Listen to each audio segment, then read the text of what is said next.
Hello, everyone. Barreling towards the weekend. I hope everyone's having a good week. Brian Jennings here. The Millennial Dragon, the Critical Sorcerer, the pretentious fucking asshole. Only if you ask certain people. This channel is dedicated to discussing the nature of the world, the nature of show business, my relationship with show business, my relationship with Quentin Tarantino and the movie Critic. I am the reason that he canceled his film last year, and the two of us are now embroiled in a legendary case study in remote viewing. All to which he can and will deny.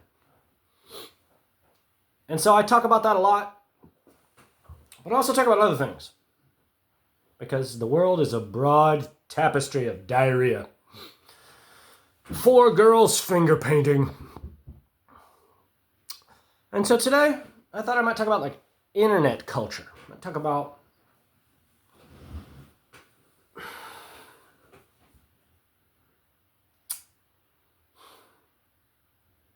the pitfalls of modernity, the shortcomings of Silicon Valley society. I made a video which is picking up steam now, which I dubbed AI Creation Myth. And I talk about how, in a lot of ways, they're saying the same things. And that I don't necessarily think it's heretical in and of itself. And then when I see other things, I think, oh, they're completely satanic heretics, that I completely, I just go back completely. And so, I'll take a moment to talk about what I mean when I say that. When you hear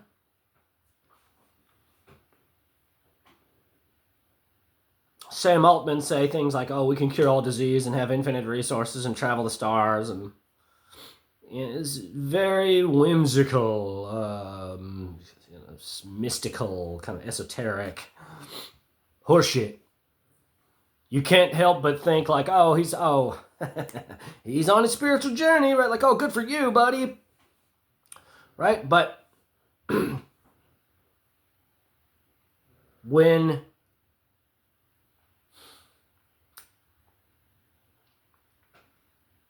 I see a lot of articles now that say things like literacy is at an all-time low. I'm a writer. Here's my notebook. I've been writing for maybe 2 hours today.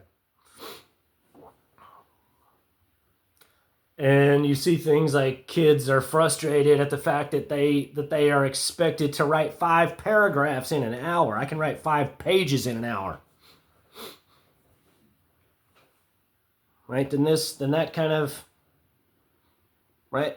It kind of brings the heretical kind of framework back into the conversation in a meaningful way. And so what do I mean when I say that?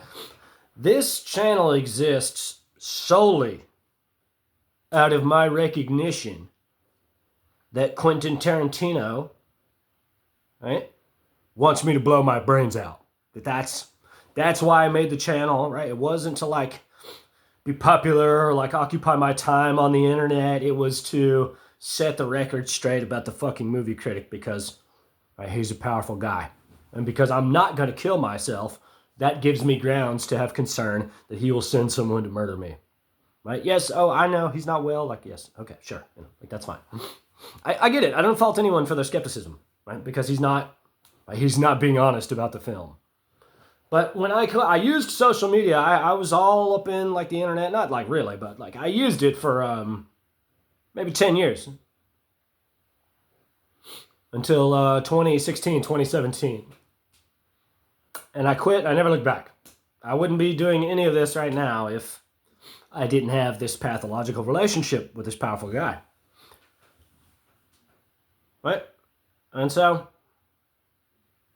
my point is that it becomes heretical. You're stepping into the territory of heresy when you seek to solve problems of the spirit, problems of the soul with material ends. That's kind of, right? That in the material world we have material problems. But there's also this thing, it's called the imagination. And when you seek to solve philosophical problems with material, mechanistic devices, you're setting yourself up to have a divine expectation from a material creation. And so that's, right, like that's blasphemous in some way. And so the joke that I would make years before AI, like as soon as smartphones got big, I said, when you put all of your smarts in a phone, that's where it all lives. And so I see a lot of these clips when I'm just like doom scrolling. I'm just as guilty as anyone else. About people asking these profound sort of philosophical questions to Chat GPT. Right? And so that's, right, now you're stepping into a concern of the imagination, an esoteric philosophic concern that you're seeking a practical answer for in something mechanical, in something of the world. Right? A product of the imagination, right, cannot be manifestly solved through a material process. And so I'm a musician. I have a guitar right here. I play guitar pretty regularly. I don't know if I'm great. People have called me virtuoso, but I don't know that that's true. I'm good, but I want to learn. I want to learn bluegrass, right? That's like where I'm at now. It's like I want to learn these songs, and it's like it's a cadence. It's a rhythm, right? It's a genre like Quentin Tarantino, right? And so I started playing guitar a long time ago, several years before YouTube was invented. And so I had a teacher, and he would show me scales, and I would bring him songs, and over the week I would work on that, like that alone. That's all I would work on. Because there was no internet, really. There was no internet resource. It was a thing as far as dial-up, but no YouTube, no how-to videos. And so by the time that I got out of high school, I started to get into fish in a meaningful way, and I said, "Oh, I want to learn these songs. I want to challenge myself." And so a lot of their songs are very difficult. Great, a Herculean labor of composition in any number of their songs. And so when there's no how-to videos, right, there's always been this great resource online specifically for Fish's music. It's called Emil's Tabs. And this guy has like a network of people, right, who do the work, who have tabulated like out all of these, right, because I don't side read, I don't read, all of these really sophisticated songs. And so I was living in Alaska in maybe 2008. And what I would do is, like, if I wanted to learn, say, my friend, or one of these ones that like has this really sophisticated, like intricate kind of writing, I would split the screen. I'd have a computer, and I'd split the screen, and I'd have the tabs on one half of the screen, and I'd have the song on the other half of the screen. And it was this just tedious, this just like arduous, like so fucking obnoxious, where you listen to 5 seconds of the song, then you pause it, and then you look at the mathematical formula on the page, and you translate that in your mind to like an action on the hand, and it just sounds like complete shit. So you listen to it again, and you do everything over and over and over and over and over. And then over days, like over weeks, you embed, right, these minutes of music into your body, into your brain, into your soul.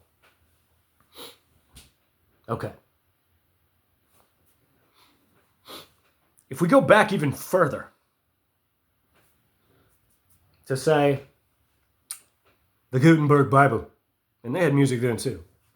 But even music, of course, it was this very rigid, it was this formal thing where you had to learn how to read it,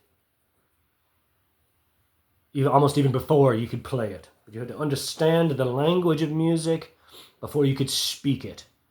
Even though ChatGPT and our intuitive abilities to speak suggest that theory is not necessary, It is a foundation for excellence which can never be denied.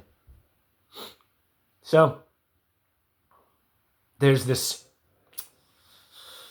there's this question in Shakespeare. It's called the authorship question. And this isn't about the authorship debate, but some people say that there are hints in certain writings of the time, as well as in the life experiences of several different people, including Queen Elizabeth. But the best candidate, in my opinion, is Edward de Vere, the 17th Earl of Oxford, that give the initiated clues as to who the actual author is, that Shakespeare is a pen name. And so you could say, okay, that doesn't really, what are you getting at, right? Like, the authorship question is irrelevant. My point is that they treated reading like we treat our phones.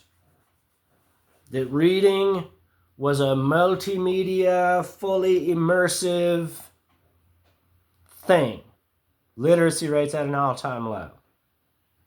Kids can't write 5 paragraphs in an hour. Right? So that when these guys, when they had their presses, they wouldn't just write the words on the page. They would think about the actual page as well, and the arrangement of the letters on the page, and the artwork that was at the top of the page, right, and the margins of the page, right? And this is well documented. This is not, right, Johann Trithemius, right? This is the ciphers, right? That this is, right, that these people around that time, they were actively embedding codes and information within these books. Right? And there's 1,000 fucking videos anyone can watch on this. So when you put all your smarts in a phone, that's where it all lives. Right? My point is that the internet, Silicon Valley, right, that I don't use AI at all. Can't stress that enough. Don't use it at all. And I don't think anyone should. Right? That systems should use AI. I will say that if it's curated properly.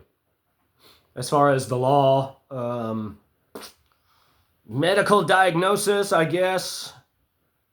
Right? That there's instances where it can compress a lot of ideas and give you, boom, a spreadsheet of probability almost instantaneously, and that's very convenient. But as far as a person, right, that we have this sort of like terminal velocity of intake.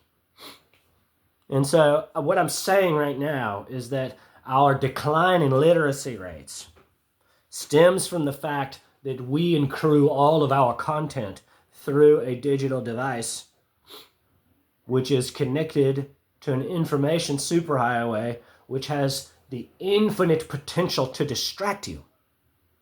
That if you want to read something, right, you have to actually read it. And it's important while you're reading it, not only to just read it, but to consider it while you're reading it. I've always said that I'm a slow reader. That I've never been interested in just barreling to everything speed now, efficiency. Right? That's never... Right? Sometimes I would reread a whole pages, right? Especially once I got into the more sophisticated literature. Pynchon, Proust.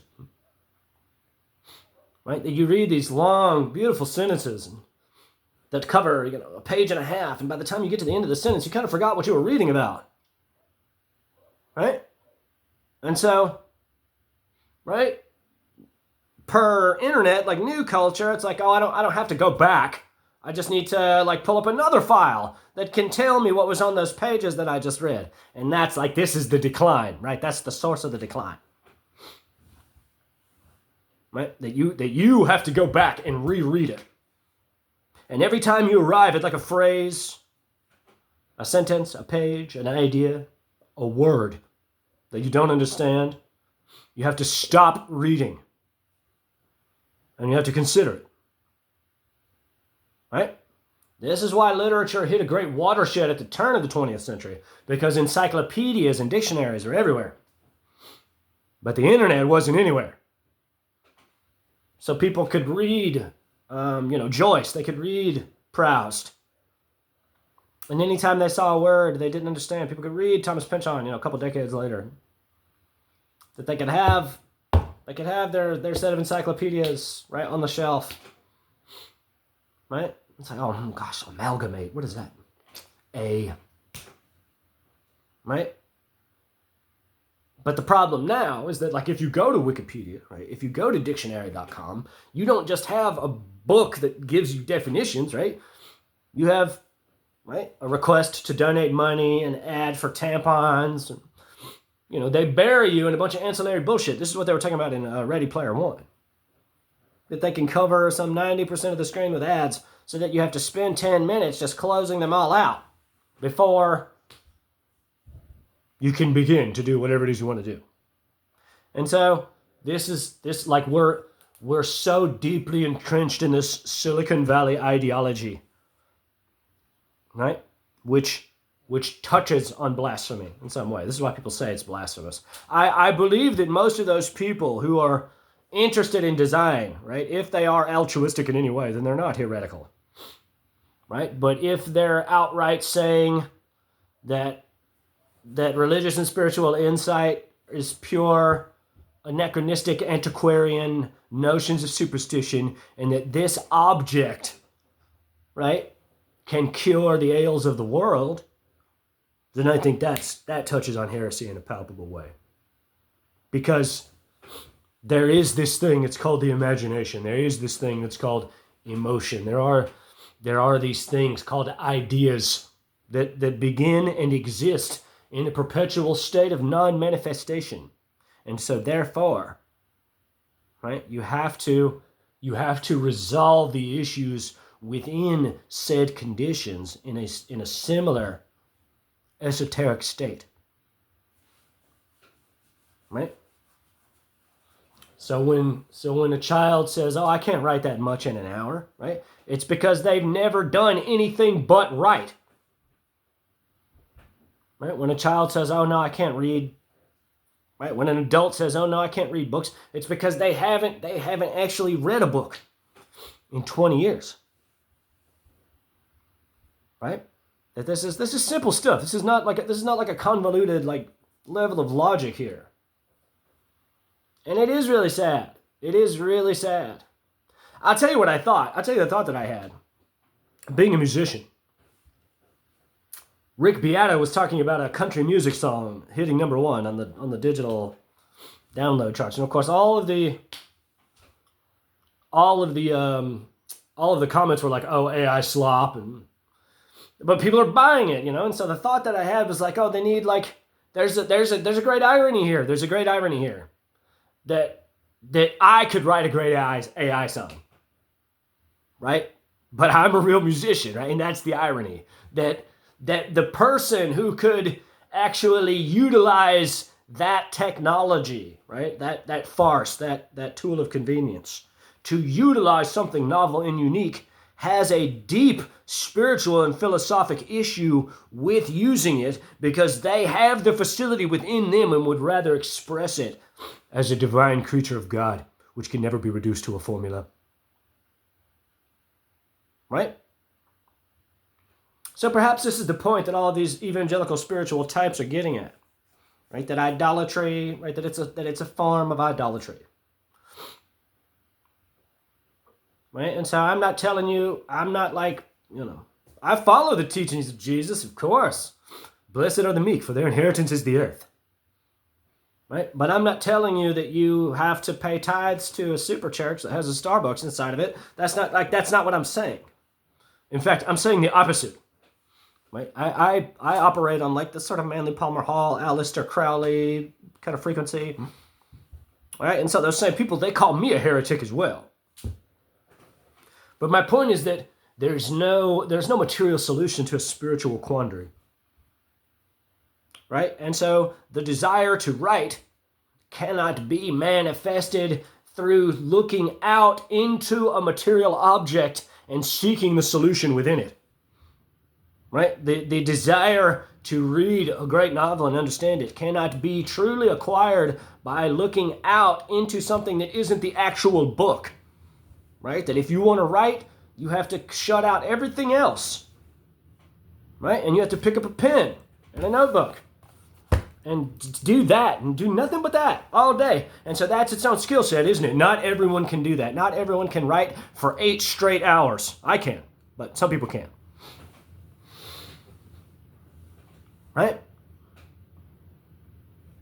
You want to read a book, right? You can't read an ebook, right? Unless it's not on the internet. I'm not saying that you can't read off of a screen. No, I think that there's probably some sort of neurological something or other that's occurring from the light, a prolonged exposure to the light. But you can invert the writing where the letters are white. Like, there's things you can do to circumvent that scientifically. But I think that it behooves the reader to hold the book, right? To mitigate distractions, and to read it in the way that the Elizabethans and the Renaissance types read those books, right? As its own multimedia endeavor, as its own multimedia affair, where you're not only concerned with the structure, with the actual words that are being spoken, right? You're concerned with the way the sentences are put together. You're concerned with the way the words are put on the page. And this is a lost art completely. No one does this anymore. Right? The last vestiges that we have of that, I know that there's one place in San Francisco that still kind of does it, but really they don't, was the arts and crafts movement at the turn of the 20th century. Right? Where people would, there's at least one book that I saw where the guy made the paper, he made the typeface, he wrote the book, he did everything. Right? But now it's just mass printed, right? As many words as you can reasonably fit within the margins of the page. Right? There's no mystery in it anymore. Everything, again, like I said in my previous AI creation myth video, everything is reduced to greased metal. Everything is reduced to, right, margins of error. It's not, nothing is poetic anymore. Right? And so to come back to music, in wanting to learn bluegrass, I said, I want to learn these songs, and I learned Streamline Cannonball. I still haven't learned the riff, but I can learn it. It's just time. But I looked up John Henry as well, and I was looking at this, and it was the same with Streamline Cannonball, where I was like watching all these videos of people doing it, and they had like the tabs below it, and like I'm watching them, and at the end of the day, as far as Streamline Cannonball, this was the one that I ended up learning it off of. Just a regular old chord sheet with the chords above it.